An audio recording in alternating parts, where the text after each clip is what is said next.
আসসালামু আলাইকুম ওরহমতুল্লাহ।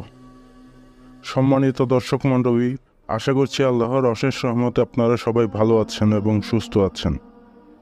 আজকে আমি হজরত মুসা আলাইহিসসালামের জমানার চমৎকার একটি ঘটনা শোনাতে যাচ্ছি।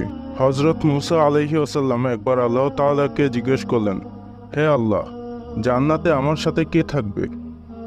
জবাবে বলা হলো, অমুক কসাই থাকবে। জবাবে কসাইয়ের নাম শুনে মুসা আলাইহিসসালাম খুবই আশ্চর্য হলেন। অনেক খোঁজ করার পর মুসা আলাইহিসসালাম তাকে বের করলেন। দেখলেন কসাই গোস্ত বিক্রিতে ব্যস্ত। সবশেষে কসাই একটি টুকরা গোস্ত একটি কাপড়ে মুড়িয়ে নিলেন। অতঃপর বাড়ির দিকে রওনা হলেন।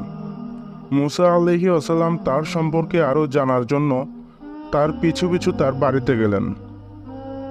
কসাই বাড়িতে পৌঁছে গোস্ত রান্না করলেন। অতঃপর রুটি বানিয়ে তা গোস্তের ঝোলে মেখে নরম করলেন। তারপর ঘরের ভিতর কামরায় প্রবেশ করলেন। শয়নরত এক বৃদ্ধাকে উঠে বসালেন। তারপর তার মুখে টুকরো টুকরো রুটি পুড়ে দিতে লাগলেন।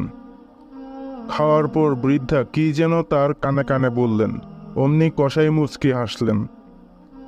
দূর থেকে মুসা আলাইহিসসালাম সবই দেখছিলেন, কিন্তু কিছুই বুঝলেন না।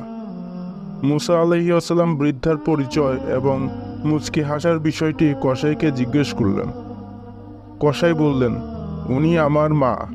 বাজার থেকে আসার পর সর্বপ্রথম আমার মাকে রান্না করে খাওয়াই, আর মা খাওয়ার পর খুশি হয়ে আমার কানের কাছে এসে আল্লাহ তাআলার কাছে এই বলে দোয়া করেন, আল্লাহ তাআলা তোমাকে বেহেশত দান করুক এবং মুসা আলাইহিসসালামের সাথে রাখুক। আমি এই দোয়া শুনে এই ভেবে মুচকে হাসি যে কোথায় মুসা আলাইহিসসালাম আর কোথায় আমি।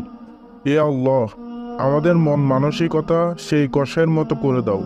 আল্লাহ তাআলা যেন আমাদের মা বাবার খেদমত করার তৌফিক দান করেন। আমিন।